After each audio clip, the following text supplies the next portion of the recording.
Que vamos a leer el Salmo 33 solo para comenzar, verso 12. Bienaventurado la nación cuyo Dios es Jehová, el pueblo que él escogió como heredad para sí. Dice, desde los cielos miró Jehová, vio a todos los hijos de los hombres. Verso 14 dice, desde el lugar de su morada miró sobre todos los moradores de la tierra. Verso 15, él formó el corazón de todos ellos. Escucha bien eso.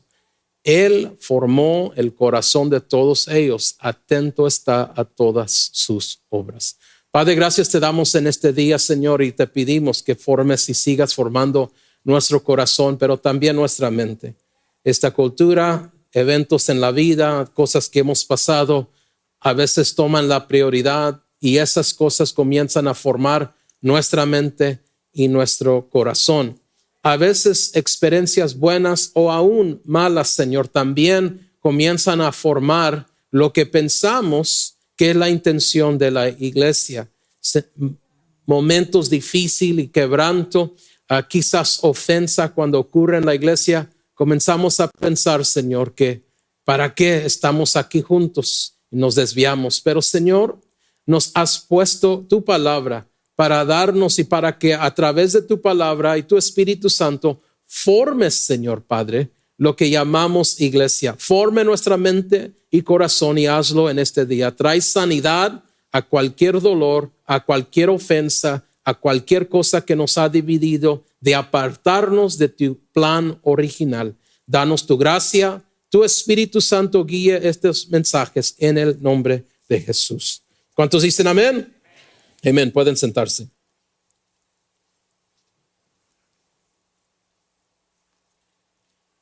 No voy a dar muchos detalles en el segundo servicio, o si usted tiene la capacidad de escuchar o de entender el inglés, escuche el siguiente mensaje. Voy a dar más detalles sobre la historia. Quería comenzar con este pasaje, siendo que esta semana, en unos par de días, celebramos la independencia. Muchos no entienden que en 1776 piensan que allí se ganó la guerra de independencia, pero ese fue el día donde se declaró independencia y libertad. Ese fue el día donde algunos dijeron, aquí nos das libertad o nos das muerte. En otras palabras, estoy dispuesto a morir por mi libertad. ¿Por qué digo esto? Porque me encanta el hecho de la fe, la pasión y el deseo de esos que estaban en esas colonias de poder decir, estamos declarando, aunque la guerra estaba fuerte todavía, estaba iniciando, y aunque habían ya pasado ciertas cosas, pero era un paso de fe para ellos ganar en contra de uno de los más fuertes y poderosos imperios en todo el mundo en ese día. Ese día no se ganaron la victoria, ese día declararon que vamos a vivir para estar libres. Y me encanta esa actitud. ¿Qué es lo que te estoy diciendo rápidamente antes de entrar al mensaje? Es esto. No te esperes hasta que Dios te dé la libertad para gozarte. Ten la actitud de decir, yo declaro libertad y victoria, aunque no la mire. Y estoy dispuesto a dar mi última lágrima, mi último esfuerzo, mi último suspiro de buscar a Dios, creerle a Dios que Él me dará eso a su tiempo. ¿Cuántos dicen gloria a Dios? Dele un fuerte aplauso al Señor.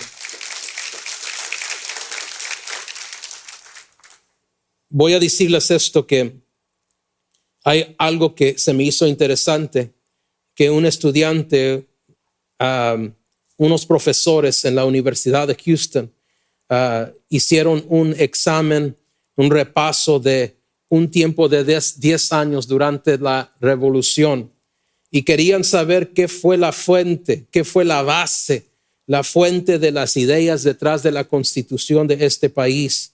Y lo que encontraron que la fuente y el fundamento era la Biblia, de que 94% de las frases usadas en la Constitución vienen directamente de la palabra de Dios. Les quiero decir esto, que nosotros, como no solo este país, yo no estoy aquí, yo amo este país bastante, pero amo mi Dios más. Soy fiel a este país, pero soy más fiel a mi Dios. ¿Alguien está aquí? All right. So les quiero decir que cuando Cristo vino aquí, lo principal era de entregar su vida, es cierto. Pero también dentro del tiempo hasta llegar a la cruz, Él tuvo que vivir una vida que le agradaba a Dios. Muchos nomás piensan, nació para morir. Él nació para vivir, conducirse, portarse, como usted lo quiera ver, hacer, obedecer, ser un ejemplo. Cuando Él pudo decirle a sus discípulos, si me has visto a mí, has visto al Padre. Eso es una gran tarea que Él tuvo que hacer antes de la cruz. Porque si Él no podía decir eso, luego ya no es el Cordero perfecto de Dios. Amén. Lo que Él hizo es vino para vivir, para establecerse como una persona bajo y sujeto la orden de Dios, hombre perfecto, para cuando llegara el momento de ser sacrificio, fuera un sacrificio perfecto. Ahora, ese pago de su vida nos da el perdón de pecados. Amén. Pero su resurrección nos da la vida eterna. Amén. Dos diferentes cosas muy distintas que tenemos que entender. ¿A dónde voy con esto? Pero hay algo más dentro de todo esto, que también Él tomó este tiempo para establecer lo que nosotros ahora llamamos iglesia, lo que los griegos llamaban eclesia, que era unos llamados o un grupo de llamados. Y esto es lo que quiero en estos días, hoy y la semana que viene. Invite a alguien o usted mismo venga de nuevo, y eso es lo que quiero hablar. Abrimos en Mateo capítulo 16, vamos a ir un poco rápido. Mateo 16, si no lo puede encontrar o no está escribiendo, lo más mírelo en la pantalla. No siempre les mando los versos, pero hoy sí les mandé para que podamos pasar por esto, porque sí hay bastante que quiero enseñarles, porque no quiero que sea mi opinión, quiero que sea la palabra de Dios que está estableciendo todo esto.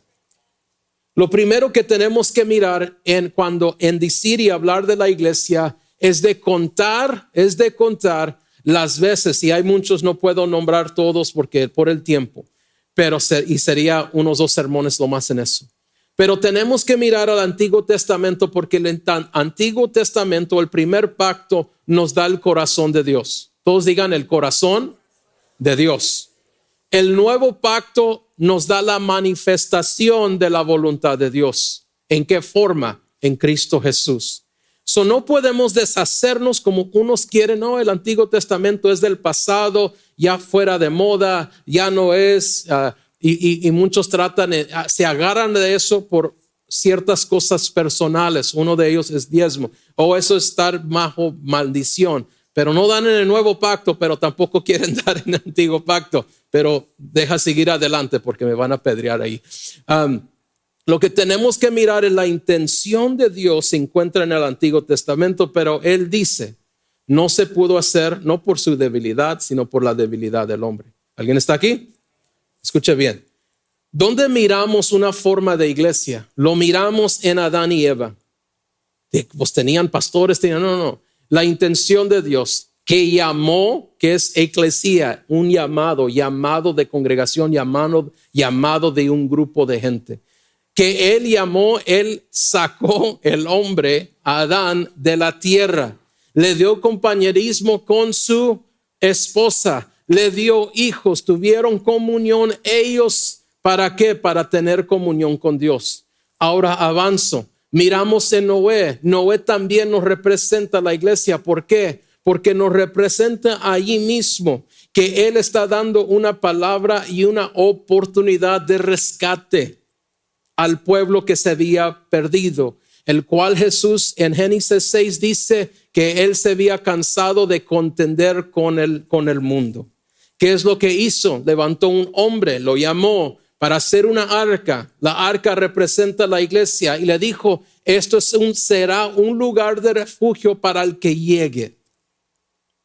Muchos piensan que aún la inundación, la lluvia fue un símbolo de bautismo sobre esa arca. ¿Qué es lo que sale? Sale después de que se para de llover, después que se bajan las aguas, ahora sale Noé y su familia y les da la misma promesa y pacto que le dio a Adán y Eva y diga, vayan y multiplíquense. ¿Estamos a este punto? Podemos mirar en el tabernáculo de Moisés en el desierto, que Dios estableció un tabernáculo. La semana pasada hablamos de esa palabra que significa carpa.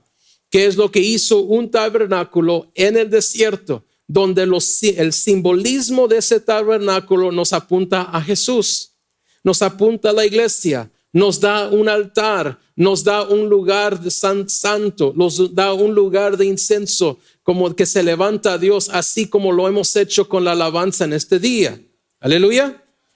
Todo que nos dice del tabernáculo, había una puerta. ¿Qué simboliza eso? Hay solo una puerta, se llama Jesús. Aleluya.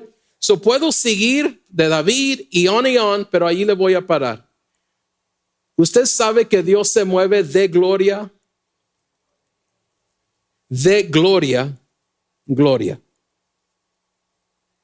Lo que Él estableció y lo que Él quiso establecer en el Antiguo Testamento, en el primer pacto, era bueno, era glorioso. Pero Él solo sabe hacer las cosas mejor. ¿Estamos aquí?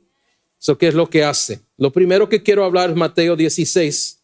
Mateo 16, verso 13 al 19. Dice, veniendo Jesús a la región de Cesarea de Filipo, preguntó a sus discípulos diciendo, ¿quién dicen los hombres que es el Hijo del Hombre? Ellos dijeron, unos Juan el Bautista, otros Elías y otros Jeremías o alguno de los profetas. Él les dijo, ustedes, ¿quién dicen que soy yo?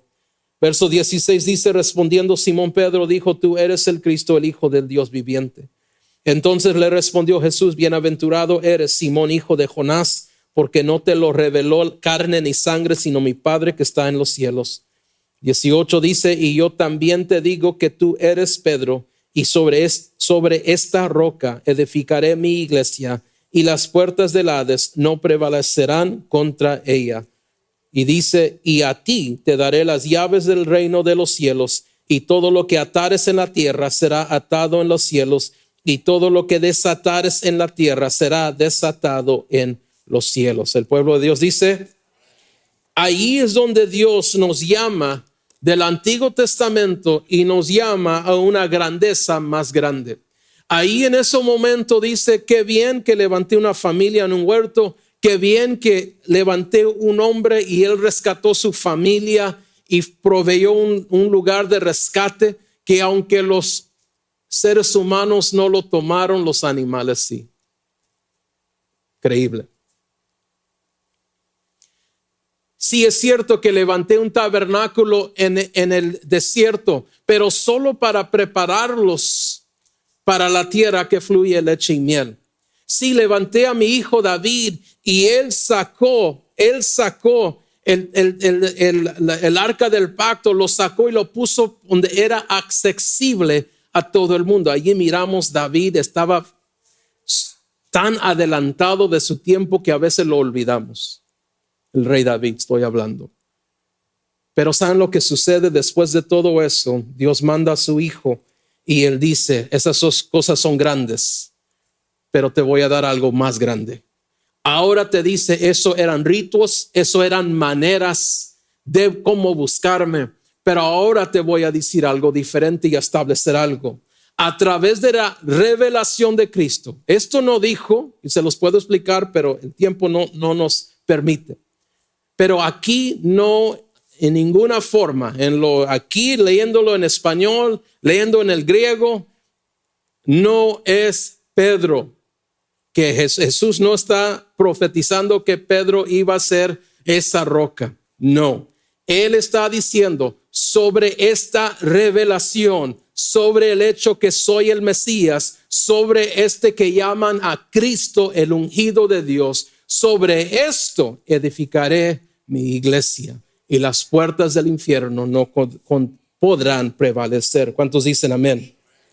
No podemos aún sobrepasar eso. Miramos tantos ejemplos, pero y luego en ese momento Dios nos da un llamamiento, un llamado a algo mejor. Usted, iglesia, es parte de un plan de grandeza que Dios tuvo cuando Él mandó a Jesús. Usted está viviendo un plan majestuoso y poderoso cuando somos parte de la iglesia del Señor que Él estableció.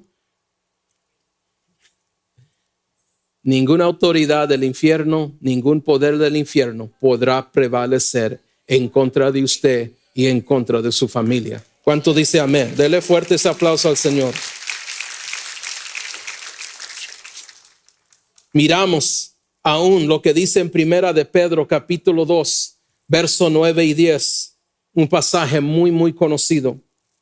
Primera de Pedro capítulo 2, verso 2, 9 y 10, perdón, 9 y 10. Mas vosotros sois linaje escogido, real sacerdocio, nación santa, pueblo adquirido por Dios, para que anunciéis las virtudes de aquel que os llamó de las tinieblas, que es eclesia, los llamados, que dice aquí, para que anunciemos las virtudes de aquel que nos llamó de las tinieblas a su luz admirable. Verso 10, vosotros que en otro tiempo no eras pueblo, pero ahora sois pueblo de Dios, que en otro tiempo no habías alcanzado misericordia, pero ahora habéis alcanzado misericordia. Y te voy a no agregar a la Biblia en ninguna forma, pero te quiero explicar algo más. Que aunque dice en un momento no eras un pueblo, que no habías alcanzado misericordia, Él está hablando a ellos. Pero luego dice, ahora habéis alcanzado. Yo te digo algo, iglesia, como la iglesia en esta época, en donde estamos viviendo en estos tiempos, no solo alcanzamos misericordia, ahora alcanzamos gracia, ahora alcanzamos bendición, ahora alcanzamos lo mejor de Dios. ¿Por qué? Porque Dios solo sabe hacer las cosas mejor y mejor y mejor. Despierta a alguien ahí a un lado tuyo y dile, Dios hace cosas mejor. So, Él les está diciendo, somos los llamados. Dios ha levantado y nos ha llamado a su pueblo a formar algo más grande y mejor, más glorioso y majestuoso. Eso es lo que llamamos la iglesia. ¿Estamos ahí hasta este punto? So, ahora vamos a entrar a algo. ¿Cómo se mira esta iglesia que Cristo intentó levantar? Lo primero es, esa iglesia tiene que tener un fundamento. Y ese fundamento tiene que ser Jesús. Todos digan Jesús.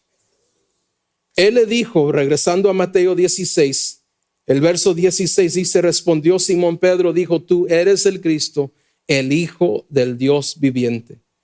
Y luego el verso 18 dice, y yo también te digo que tú eres Pedro, y sobre esta roca edificaré mi iglesia, y las puertas del Hades no prevalecerán contra ella. Rápidamente, las dos palabras distintas que se usa aquí es de Cristo, Petra, y Pedro, Petros. ¿Qué es la diferencia? Petra significa una piedra grande, casi como una montaña. Petros significa un pedazo de piedra o una piedrita. No hay ningún lenguaje que podamos decir, no, Pedro es el ángulo firme o el fundamento de la iglesia. No fue así. Cristo, aun si lo interpretamos, Cristo le está diciendo, mira, pequeña piedra, tú vas a ser parte. Si vienes de la piedra principal, eres parte. Los discípulos son partes. Nosotros somos pedacitos de piedra. Pero Él está diciendo, pero yo soy la piedra, yo soy el fundamento. Eso es lo que Él está describiendo aquí. Y Él dice, y sobre de esto edificaré mi iglesia. Les he mostrado en tiempos atrás, cuando uno visita a Israel, los llevan a esta área de Cesarea de Filipos. Cesarea viene de la palabra César. En otras palabras, estaban edificando templos y diferentes cosas para César. César de Filipos era César, Filipos era otra persona, pero cuando llegas a ese lugar es impresionante. pero también todavía hasta el día actual puedes mirar en esa piedra. Es una montaña, cerro, como usted lo quiera decir, pero es completamente piedra. Y hay una cueva ahí, the grotto. Y ahí era un río, salía, y todavía de las montañas del norte, debajo de esa piedra espectacular, viene un río. Si tú sigues, que ese río entra al río Jordán.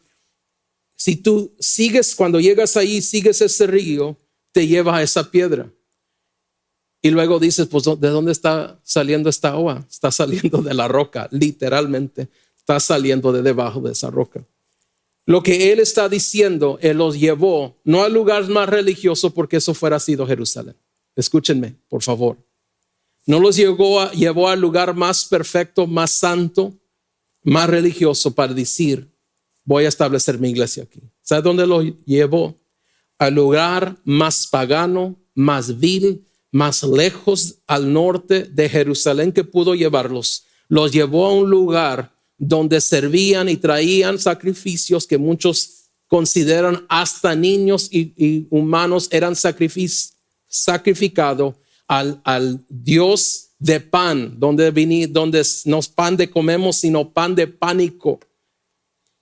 Y ahí sacrificaban, los llevó allí, que por seguro los fariseos y todos esos ganga de religiosos que estaban en los tiempos de Jesús, me imagino que les daba asco que él estaba ahí.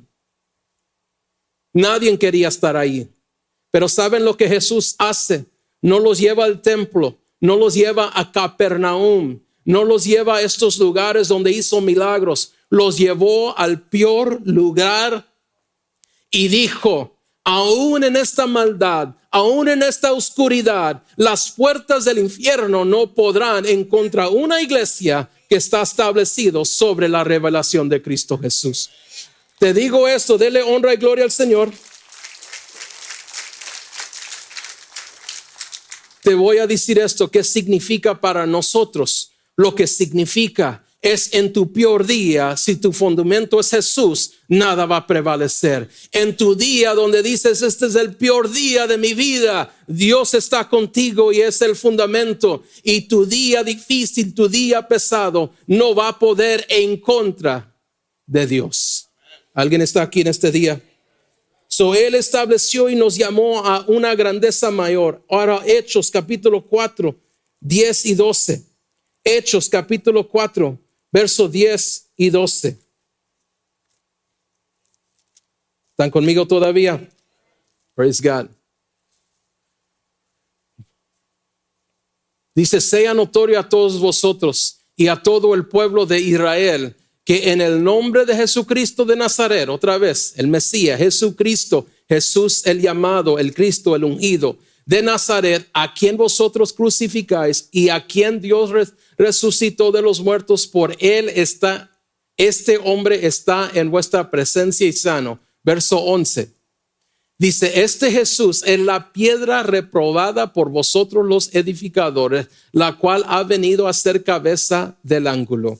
Y el verso 12 dice, y en ningún otro hay salvación, porque no hay otro nombre bajo el cielo dado a los hombres en que podamos ser salvos. ¿Cuántos lo creen así?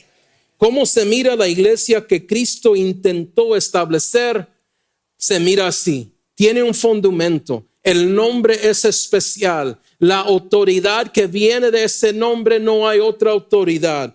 Les digo algo, yo sé que hay iglesias fuertes, yo sé que hay iglesias, ¿qué es la palabra? Successful, exitosas. Pero no toda iglesia que es grande, dice, es porque es exitosa, está haciendo buenas cosas. Yo cambiaría éxito por tener un significado en un instante. Y eso es algo que ha entrado a nuestras vidas y cultura, que todos quieren éxito, pero durante ese tiempo para llegar ahí pierden el significado de por qué están aquí. Estoy de acuerdo que yo pienso que el púlpito es para hablar de ciertos temas que muchos no queremos escuchar. Hay temas en la cultura que nos están afectando, lo hemos hecho. Y cuando alguien me dice, no, es porque aquí no se hace. Si estuvieras más aquí, quizás fueras agarrado esos mensajes que ya hemos predicado. Porque nunca hemos sido intimidados de salirnos de temas, de política, de ciencia, aún de la pandemia. Lo hemos hecho por años aquí. ¿Saben por qué? Porque yo pienso que es la responsabilidad. Pero cuidado. Si nos convertimos solamente a ser una voz política o una voz de gobierno o una voz de diferentes cosas y se nos olvida permanecer en el evangelio, hemos perdido el significado. Si nos hacemos una iglesia que solo estamos hablando de algo más, pero se nos olvida hablar del evangelio de Jesús, quizás podamos tener todo el edificio lleno, pero triste es perder nuestro significado. Significado es Cristo, es el evangelio, es rescatar las almas. Que la segunda cosa, cómo se mira esta iglesia que Cristo edificó. Es una iglesia que predica el evangelio. Todos digan el evangelio. El evangelio es la definición más común, es las buenas nuevas. Y voy a hablar sobre esto un tiempo. El evangelio nos dio una reintroducción, puedo decir, del reino de Dios. También tenemos que saber que aquí es donde el reino llegó y Cristo comenzó a hablar de esto en Lucas capítulo 4, verso 42 y 43. Lucas capítulo 4, verso 42 y 43. Dice, cuando yo era de día, salió y se fue. Y cuando ya era día, salió y se fue a un lugar desierto y la gente le buscaba y llegando a donde estaba, le detenían para que no se fuera de ellos. Escuche este pasaje, verso 43. Pero él les dijo, escuche bien, necesario que también a otras ciudades anuncie el evangelio del reino de Dios. Porque para esto he sido enviado. Es necesario. Tengo que, no me pares. Esto es una misión. Esto es una responsabilidad. Le digo, no, Jesús, después que lean ese capítulo es interesante, pero después que él pasa unas cosas y ahí en ese momento quizás hay una necesidad que sale. Recuerden, Jesús dice unas cosas muy controversiales.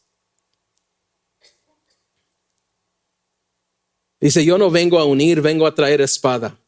Wait a minute. ¿Cómo? ¿Y qué estaba significando? Vengo a traer una distinción.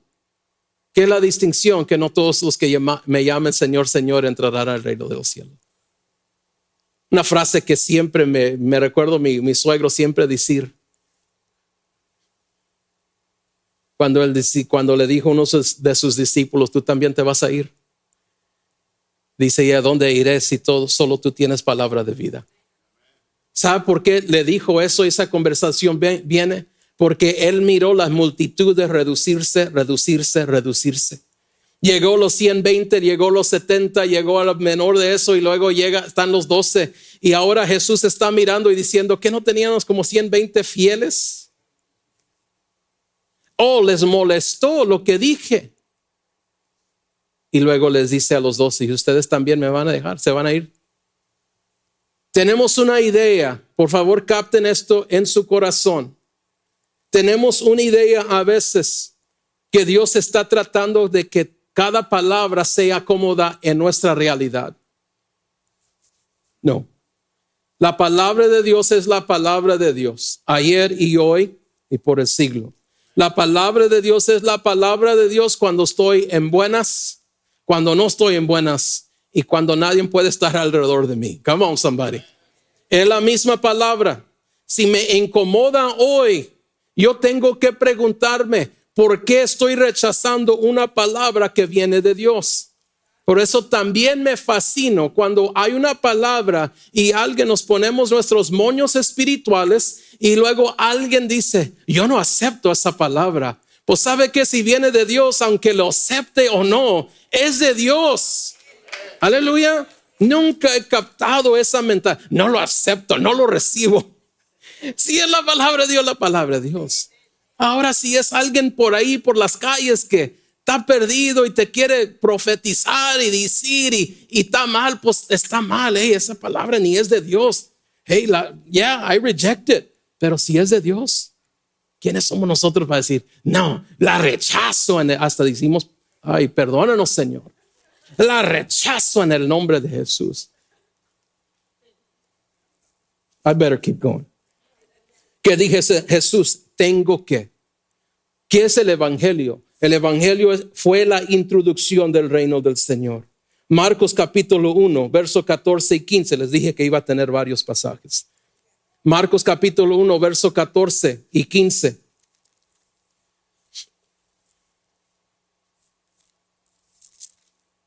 ¿Están conmigo todavía? Thank you, Lord. Dios bendiga a mi abuelita.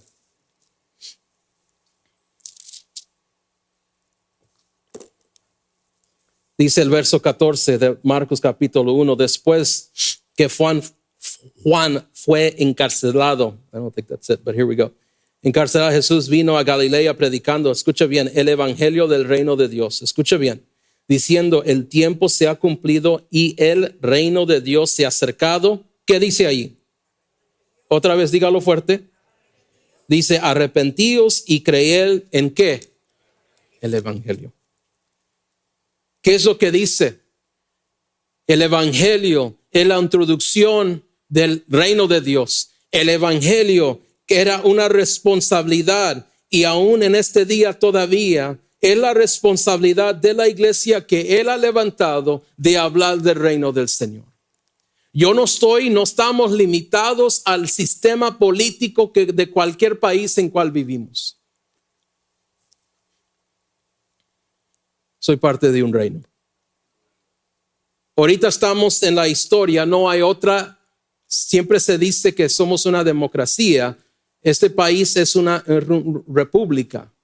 En otras palabras, que el pueblo deben de dirigirnos. No estamos mirando eso en estos años.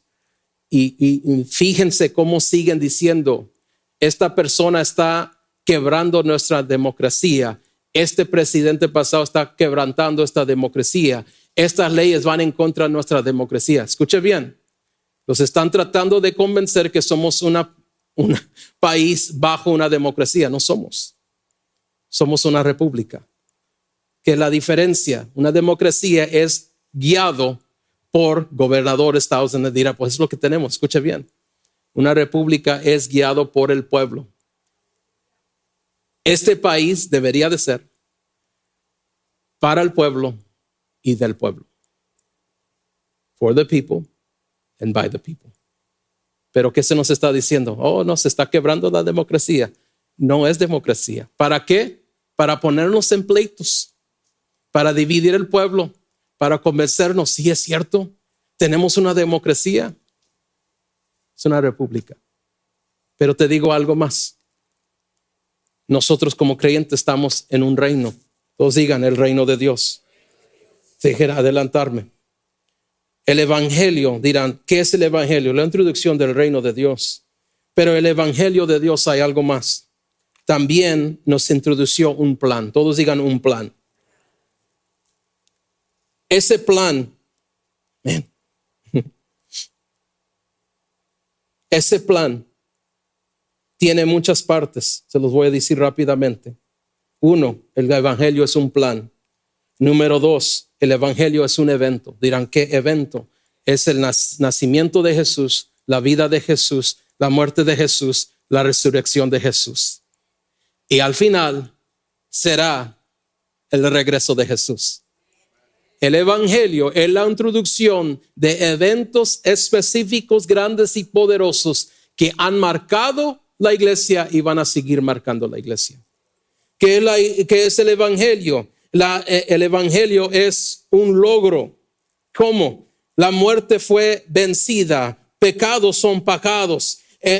Nos representa a Jesús que fue perfecto en obediencia, un perfecto sacrificio. El evangelio nos da el plan. El evangelio nos introduce que es un evento y más eventos vienen, pero el evangelio también nos introduce que la dificultad y la batalla más grande del pecado y de la muerte fue vencido en el nombre de Jesús. Cuando nosotros recibimos a Cristo, estamos recibiendo y estamos de acuerdo diciendo, yo creo que Jesús venció la muerte y el pecado. Quedó derrotado en el nombre de Jesús. Número 4, el evangelio es una oferta. En otras palabras, ofrenda. Todos digan ofrenda. El evangelio es una oferta.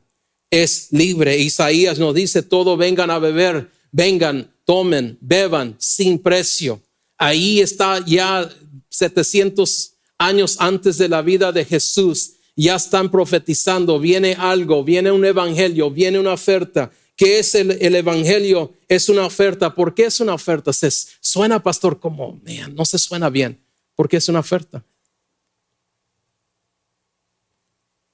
Para que todo que crea en Él no se pierda. Es una oferta. ¿Lo ha recibido o no? Esa va a ser la pregunta. Cuando estemos delante del trono, un amén por ahí. Amén. Cuando estemos en el cielo, nos van a preguntar, ¿recibiste la ofrenda o no? ¿Cuál ofrenda? La ofrenda de mi hijo que te mandé, que mataron, que lo despedazaron. ¿Lo ofreciste o no? ¿Lo recibiste o no? Eso va a ser lo que tenemos que hacer. No puede tener precio, porque si tiene precio ahora es por obras. Y la Biblia dice que no es por obras para que nadie se gloríe, pero es de fe. Todos digan fe. Número 5, el evangelio es una aplicación. ¿De qué bien es de tener un plan? ¿De qué es de tener una historia de lo que Cristo logró aquí en la tierra para nosotros? ¿De qué nos sirve tener una oferta que es gratis si no hay manera de aplicarlo en nuestra vida? El evangelio, la iglesia que Cristo estaba estableciendo, era una iglesia que predica el evangelio. Y ese evangelio incluye la aplicación. En otras palabras de Dios, en otras palabras, Dios dice y te pregunta, ¿has recibido el evangelio? ¿Has recibido el plan? Dios te pregunta, ¿has reconocido el evento que te ha dado tu salvación? Y eso es donde nosotros tenemos que contestar. Lo aplico a mi vida. ¿Cómo lo aplicamos a nuestra vida? Lo vivimos. Muchas veces paramos ahí porque eso es el plan de salvación. Muchas veces paramos ahí, pero no podemos parar ahí. Tengo el último, que es el evangelio. El evangelio me trae a Dios. ¿De qué me sirve de saber del plan, del reino, del plan? ¿De qué me sirve saber qué se logró? ¿Qué precio pagó Jesús? ¿De qué me sirve ser ofrecido una oferta? ¿De qué me sirve aplicar algo si eso no me trae los pies de Dios? Por eso tenemos bastantes, como dijo el pastor Greg Laurie años atrás. Por eso tenemos bastantes personas que han hecho oraciones de salvación, pero no hemos preguntado la pregunta clave. Todos escuchen, porque la pregunta clave es ¿cuántos convertidos tenemos?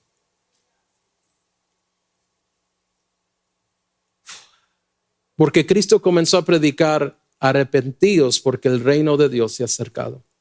¿Qué significa arrepentíos? Un cambio de mente, cambio de corazón. Muchas veces como en religión estamos tratando, go ahead worship team, come on up here, get me off of here. Como religiosos a veces solamente queremos cambiar, ¿se puede decir alterar? Alter. cambiar el comportamiento de alguien. Antes hablaba así, ya no. Awesome, qué bien. No digo que es mal, qué bien. El evangelio no es para simplemente cambiar comportamientos. Qué triste si eso es, si Dios solamente mandó a Jesús para cambiar nuestro comportamiento.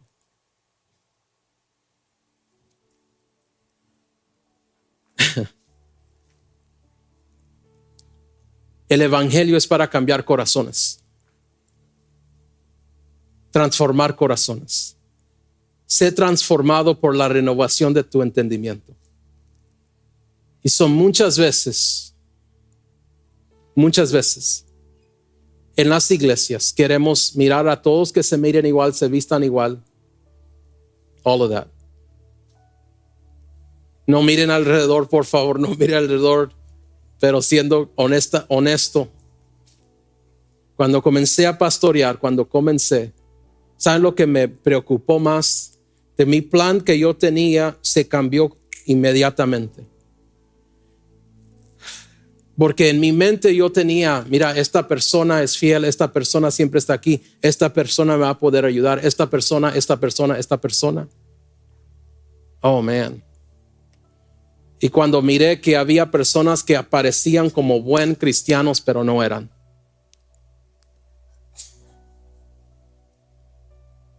¿Qué hace un buen cristiano? Un corazón transformado. Porque si yo puedo cambiar mi comportamiento para quedar bien el domingo, significa que lo puedo regresar a lo normal lunes a sábado. Pero cuando Dios alcanza mi corazón, acepto esa oferta y lo dejo transformar mi corazón y hacerme una creación nueva. Eso me trae a los pies del Señor. Y nos rendimos. ¿Qué es la iglesia que Cristo levantó y qué fue la intención? Pues es la iglesia que tiene un fundamento y es Jesús. Todos queremos éxito, pero tenemos que guardar el significado que Dios nos ha dado. ¿Y qué es el significado de predicar? Que el reino de Dios se ha acercado. Arrepentidos. ¿Qué es la iglesia? Pues es la iglesia que predica el evangelio. ¿Qué es el evangelio? Tiene un plan. Marca un evento, es un logro, es aún la oferta a todo el mundo y a todos nosotros.